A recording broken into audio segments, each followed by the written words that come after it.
નમસ્કાર દર્શક મિત્રો, સાબર આવાસ ન્યૂઝમાં આપનું સ્વાગત છે। ઉપરવાસમાં વરસાદ વધુ હોવાથી હરણાવ નદીની જળ સપાટી વધવાની શક્યતા હોવાથી કોઈ અનિચ્છનીય બનાવ ન બને તેની તકેદારીના ભાગરૂપે નાયબ કલેક્ટર સાહેબ દેરોલ ગામે પધાર્યા હતા અને ગ્રામજનોને નદી કિનારા પર બિનજરૂરી કામ વગર અવરજવર ન કરવા તથા સતર્ક રહેવા સૂચના આપવામાં આવી હતી।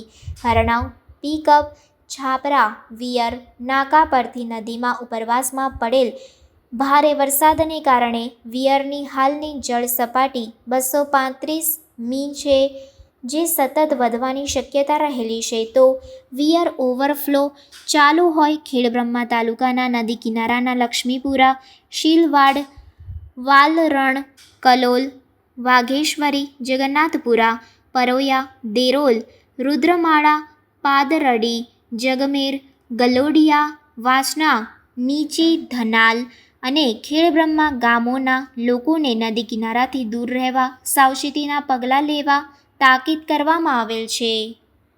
રિપોર્ટર જીતેન્દ્રભાઈ જોશી, ખેડબ્રહ્મા। આવા ન્યૂઝ જોવા માટે સાબર આવાસ યુટ્યુબ ચેનલને સબસ્ક્રાઇબ કરો અને લાઇક કરો, જેથી હવે પછીના દરેક સમાચાર સબસ્ક્રાઇબ કરેલા હશે તેઓને નવા સમાચારની માહિતી મળી જશે।